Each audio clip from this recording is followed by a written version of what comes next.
stage where I got the reality of a pregnancy. तो I was like, shit, ये क्या हो गया अचानक से, सब चीज़ तो नॉर्मल थी, ये कहाँ से आ गया नई बीमारी।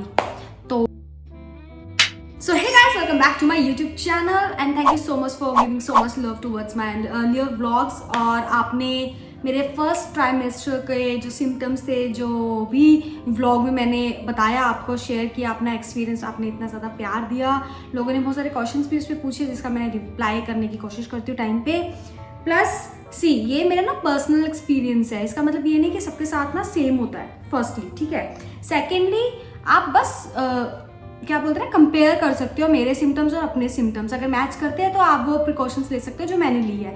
इसका मतलब ये नहीं है कि जो मेरे साथ हुआ है वही आपके साथ होगा, क्योंकि हर बॉडी के ना हार्मोन्स जो है अलग अलग होते हैं, तो हर बॉडी के साइकिल अलग है, हार्मोन्स अलग है, नेचर अलग है, तो we can't relate much. But mostly क्या क्या होता है मैंने बस वही ट्राई किया है अपना एक्सपीरियंस शेयर करने के लिए।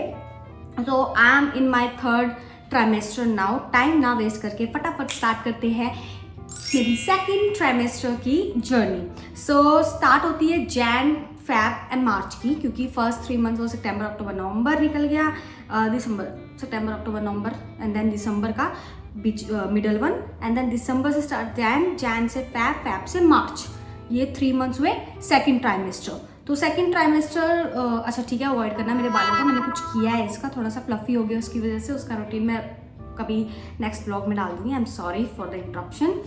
सो जैसे कि मैंने बताया Jan Feb March, now this is the stage where I got the reality of a pregnancy.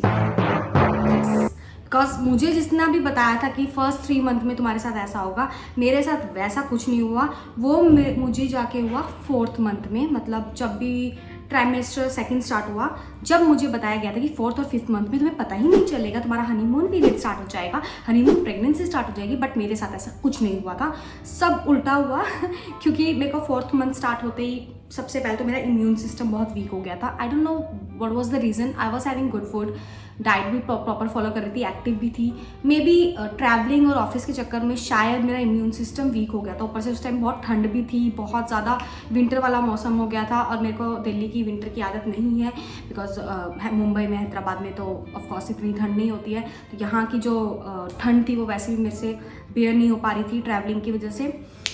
तो मुझे हुआ कोल्ड बहुत बुरी तरह, कंजेशन हो गया चेस्ट में, बैक में, पूरा यहाँ पे कंजेशन भर गया, और मैं दवाई नहीं ले सकती थी। सबसे बड़ा ड्रॉबैक ये था कि मैं कोई भी दवाई नहीं ले सकती थी बिना डॉक्टर के कंसल्ट करके, तो बिल्कुल नहीं ले सकती थी। पैरासीटामोल तक भी नहीं मैं बिना पूछे ले सकती थी। फीवर हो गया था बहुत ज़्यादा, मेरा वेट भी गिर गया था, मेरा वेट 53 था, स्टार्टिंग से ही 53 पे अटक गया था, जो कि बढ़ना चाहिए था। तो बहुत सारा 4th मंथ में मेरे को कॉम्प्लिकेशंस हो गए थे, जस्ट बिकॉज मेरा इम्यून सिस्टम लो हो गया था और मुझे कोल्ड हो गया था, जिसकी वजह से मैं कुछ भी खा रही थी मुझे वापस वॉमिटिंग हो रहा था। मॉर्निंग में भी जैसे ही मैं कुछ खाती थी तो मुझे प्यूकिंग स्टार्ट हो जाती थी। ऑफिस जाने से पहले मेरे को बहुत ज़्यादा वॉमिटिंग होती थी, फिर जाने के बाद मुझे ऐसा लगता था कि अभी मैं कुछ खा लूँगी, मतलब मुझे भूख लग रही है, बट जैसे ही मैं कुछ खाती थी वो यहाँ तक जाता था और वो प्यूक हो जाता था। आई डोंट नो वो प्रेगनेंसी की वजह से हो रहा था या फिर कंजेशन की वजह से हो रहा था, क्योंकि कंजेशन भी बहुत ज़्यादा हो गया था। तो मैंने डॉक्टर से कंसल्ट किया, तो उन्होंने मुझे मेडिसिन भी दी थी, बट इतनी हार्ड नहीं दे सकते थे, तो इसलिए कोई कोल्ड वोल्ड की नहीं दी थी। बस उन्होंने ये बोला था कि एक घी लेना, देसी घी को यहाँ पे अच्छे से मेल्ट करके लगाना, प्लस आप स्टीम लेना, ठीक है, सबसे इम्पॉर्टेंट स्टीम था। विक्स भी उन्होंने मना कर दी थी, मूव भी उन्होंने मना कर दी थी, तो वैसी वाली चीज़ तो मैं नहीं ले सकती थी जिसमें ज़्यादा फ्रेगनेंस हो और केमिकल होते थे। तो स्टीम लेनी थी पानी वाली, ठीक है, गागल्स करने थे, प्लस घी की मसाज करनी थी। ये 3 चीज़ बोली थी जो रियली मेरे लिए तो वर्क करी। तो जहाँ पे पूरा कंजेशन हो गया था जैन फेब में, बैक में भी हो गया था, तो उसकी वजह से मैं वॉमिटिंग कर पा रही थी, वॉमिटिंग हो रही थी मुझे, खा नहीं पा रही थी मैं कुछ भी टाइम पे, तो बिल्कुल भी नहीं खा पा रही थी। तो आई वॉज बिट नर्वस कि बेबी को आई होप न्यूट्रिशन मिल भी रहा हो, खाना मिल भी रहा हो। बट क्या होता है ना, प्लेसेंटा होता है ना जो हमारे बेबी को फूड देता है, तो वो क्या करता है, बेकार फूड वो एंटर ही नहीं करने देता बेबी के लिए। वो न्यूट्रिशियस फूड या फिर जो भी मैं सैलेड वैलेड भी खा रही थी, वो सिर्फ अच्छे चीज़ ही बेबी को देता है, बुरी चीज़ वो ममा के, मतलब जो भी मॉम टू बी है उस बॉडी के लिए छोड़ देता है। तो फिर मेरी एक मतलब अभी फिर डॉक्टर ने बोला था अल्ट्रासाउंड के लिए। सबसे बड़ी प्रॉब्लम ये भी हो गई थी, ब्लोटिंग की भी प्रॉब्लम हो गई थी। तो फर्स्ट एक तो मुझे इम्यून सिस्टम लो हो गया था, नोज़िया, वॉमिटिंग, ये सब स्टार्ट हो गया था 4th मंथ की स्टार्टिंग में ही। और उसके मतलब ये मेरा 15 दिन तक तो चला, कंटिन्यू चला। बहुत बुरी हालत हो गई थी। मेरा भाई, मेरा हस्बैंड बार बार मुझे ऑफिस से लेने आते थे, तो रास्ते में मुझे कई बार वॉमिटिंग हो गई थी, कार में मुझे वॉमिटिंग हो गई थी, वो फटाफट रोकते थे। बाइक पे मुझे वॉमिटिंग हो गई थी। एक बार तो ऐसा हुआ था मुझे मेट्रो स्टेशन पे ही वॉमिटिंग हो गई थी। बोटैनिकल में बीच में ही उतर गई थी, बोटैनिकल उतरना था, नोएडा सिटी सेंटर उतर गई, वहाँ पे मुझे वॉमिटिंग हो गई। तो भाई मेरा फटाफट से मुझे वहाँ लेने आया था। मतलब बहुत बुरा हाल हो गया था। मतलब ट्रैवलिंग तो मुझसे हो ही नहीं रही थी। मेरे को ना सबने सजेस्ट किया कि ट्रैवलिंग मत करो, बट क्या होता है ना, घर पे भी वही हालत थी और ऑफिस में भी वही हालत, या ट्रैवलिंग पे भी वही हालत में। मैंने देख लिया था कि अगर नहीं होता है तो फिर मेरे को छोड़ना पड़ेगा ट्रैवलिंग। बट ठीक है, मैनेजेबल था थोड़ा, तो मैंने तो कर लिया, ठीक है, नहीं छोड़ा था मैंने ऑफिस। उसके बाद वॉमिटिंग वाला सिलसिला चलता रहा। वॉमिटिंग की दवाई दी थी इन्होंने, वॉमिटिंग की दवाई दी थी, गैस की दवाई दी थी, क्योंकि ब्लॉटिंग बहुत ज़्यादा हो गई थी। और ब्लॉटिंग के चक्कर में मेरे राइट साइड में ना पेन होने लग गया था। It was like 4 days continue pain रहा। तो डॉक्टर को बताया, तो डॉक्टर ने फटाफट बुला लिया था। तो डॉक्टर ने बुलाया तो उन्होंने चेक किया था, तो उन्होंने लिटरली मुझे बोल दिया कि एक बार ना अल्ट्रासाउंड करा लो, अगर कल तक सही नहीं होता, इज़ा बोल दिया था, ठीक है, अगर फ्रेश नहीं हो पाते हो, या तो वो 2 चीज़ के लिए हो रहा था, या तो आप फ्रेश नहीं हो पा रहे हो इस वजह से पेन हो रहा था, या फिर अपेंडिक्स का पेन था। अपेंडिक्स का मैं पहले ही अपनी सिस्टर का सुन चुकी हूँ, तो उस वजह से मुझे पहले डर लग रहा था। तो उसने बोला कि 2 दिन आप वेट करो, अगर नहीं पेन रिड्यूस होता है या बढ़ रहा है, टच करने से भी बढ़ रहा है, तो आपको अपेंडिक्स का एक अल्ट्रासाउंड कराने के लिए बोला था मुझे। तो आई वॉज लाइक शिट, ये क्या हो गया अचानक से, सब चीज़ तो नॉर्मल थी, ये कहाँ से आ गया नई बीमारी। तो ठीक है, वो क्या हुआ, 2 दिन में सही हो गया। 2 दिन में क्या, एक दिन रात को ही मेरा फ्रेश हो गई थी, उसके बाद मेरा वो पेन चला गया। तो डॉक्टर ने बोला कोई बात नहीं, कराने की ज़रूरत नहीं है, it was like just because कि आप फ्रेश नहीं हो पा रहे थे, तो वो हमारे यहाँ पे फंस जाता है, जो भी वेस्टेज होती है, उस वजह से वो पेन हो रहा था। तो उसके बाद फ्रेश होने के लिए उन्होंने ऐसा बोल दिया, जो कि मेरे से नहीं पिया जा रहा था, बिल्कुल भी नहीं पिया गया। बट मेरे साथ एक चीज़ वियर्ड थी कि मेरे से मिल्क पिया जा रहा था, और जैसे मैं मिल्क पीती थी तो मैं फ्रेश हो जाती थी। रात को मैं मिल्क पीती थी, आराम से गर्म दूध पीती थी, उसके अंदर थोड़े से ड्राई फ्रूट्स डाल के, तो मेरे सुबह फ्रेश हो जाती थी, जो कि अच्छा मतलब साइन था। प्लस जैसे वो 15 डेज हुए, मेरा फीवर उतरा, कंजेशन डाउन हुआ, कोल्ड वगैरह, फीवर वगैरह हटा, तो आई वॉज नॉर्मल, ठीक है। फिर से वही वाला फेज स्टार्ट हो गया था। तो मेरा एक टेस्ट अल्ट्रासाउंड होना था, जो कि बहुत इंपॉर्टेंट होता है, सेकेंड लेवल अल्ट्रासाउंड बहुत इंपॉर्टेंट इसलिए होता है क्योंकि उसमें पता चलता है कि बच्चे में कोई अबनॉर्मेलिटी नहीं है, उसकी स्पाइन पूरी बन चुकी है कि नहीं, उसकी जो बीच में स्पाइन में जगह होती है ना, वो कितनी डायमीटर की है, कितनी जगह बनी है, वो बहुत इंपॉर्टेंट होता है। और उसमें बच्चे की मूवमेंट, प्लेसेंटा, इंटीरियर, एक्सटीरियर, ये बताया जाता है। सर्विकल लेंथ आपकी प्रॉपर है कि नहीं, ओपन तो नहीं है, ज़्यादा बड़ी तो नहीं है, ठीक है, फीटल की पोजीशन क्या है, ठीक है, स्पाइन बन चुकी है क्या, और उसके ऑर्गन्स बन चुके हैं क्या, उसके हाथ पैर नॉर्मल है क्या, मतलब ये सारी चीज़ बहुत इंपॉर्टेंट होती है। ये स्कैन बहुत इंपॉर्टेंट है।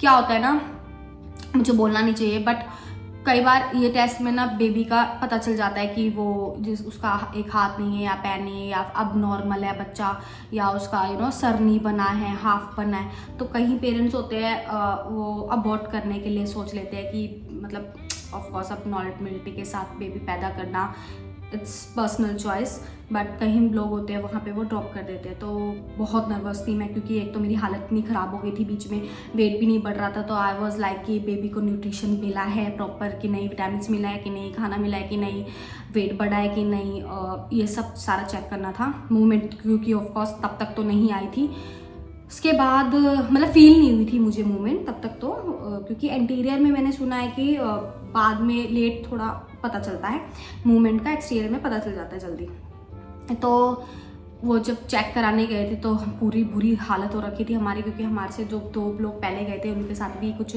नेगेटिव ही उनकी रिपोर्ट में आया था। तो हम और डर गए थे कि यार हमारी रिपोर्ट में ऐसा कुछ ना आ जाए। बट जब हमने गए, पर से ना अल्ट्रासाउंड वाला डॉक्टर हमारा कुछ भी नहीं बोल रहा था, ऐसे चेक कर रहे। पहले वाले भी तो बता दिया था, सेकंड वाले में तो चेक ही करे जा रहे थे। मैंने कहा यार बता दो, अभी बताएंगे। अब मेरे को भी हार्ट बीट भी नहीं सुनाई दे रही थी, तो मेरे को तो पहली टेंशन हो रही थी इतनी ज़्यादा, तो देख के तो और हो गई थी। फिर उन्होंने बोला नहीं सब, मैंने पूछ ही लिया, मैंने कहा सब नॉर्मल है ना क्या? कह रही नहीं सब नॉर्मल है, इसमें टाइम लगता है चेक करने में, एक ऑर्गन से वो। फिर उन्होंने दिखाया हाथ पैर, उसके ऐसे कर रहा था बेबी।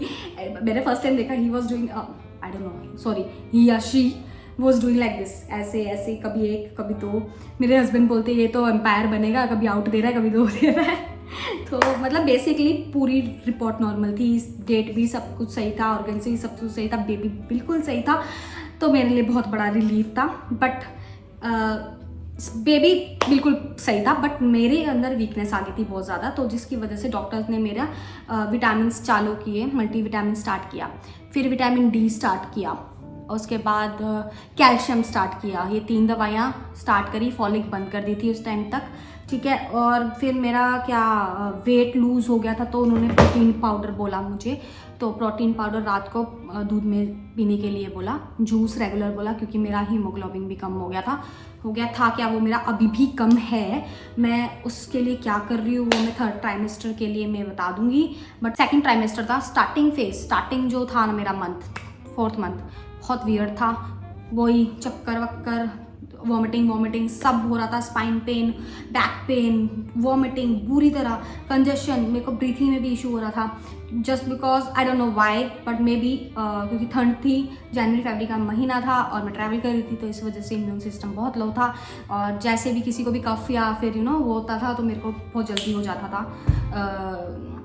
ट्रांसफ़र, वायरस कोई भी था, तो इसलिए मेरे को एंटी डी भी लगा था और मेरे को टेटनस का इंजेक्शन भी लगा था उस टाइम। फिर मेरे को 5th मंथ में मेरे को टेटनस का इंजेक्शन लगा था। पहले 2 लगते थे, डॉक्टर ने बताया, अब एक ही लगता है, एक ही मंथ में वही काम करता है। तो उसके बाद मेरे को नहीं हुआ कोल्ड वगैरह, ऑक्सीजन भी सही हो गया, वेदर भी सही हो गया, तो कोई इशू नहीं हुआ।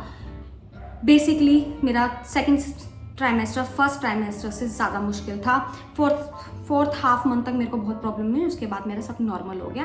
और विटामिन सी ऑफकोर्स कमी थी, तो मैंने दवाइयाँ रेगुलर स्टार्ट कर दी थी। विटामिन प्रोटीन पाउडर तो ऑफकोर्स लेना पड़ता है, क्योंकि क्या होता है ना, बॉडी की जो सारी विटामिन है वो बच्चा ले लेता है, और जो मॉम टू बी होती है उनके शरीर में नहीं बचता है जान, वो चाहे वो कैल्शियम हो आपकी हड्डियों में से, चाहे वो फैट हो आपके बॉडी में से, चाहे वो अच्छे विटामिन्स वाली चीज़ हो, विटामिन डी हो, वो सारी बच्चे को तो मिल जाती है क्योंकि आपकी बॉडी से वो खींचता रहता है। बट आपको क्या होता है ना, फिर आप वीक हो जाते हो। मेरा जैसे वेट डाउन हो गया था, अभी मेरा वेट इज़ अराउंड 7 kg बढ़ गया है हर 10 डेज में। हाँ, एवरी 10 डेज मैम ने बोला था, डॉक्टर ने बोला कि 2 kg बढ़ना चाहिए, 1.5 से 2 kg तो बढ़ना ही चाहिए।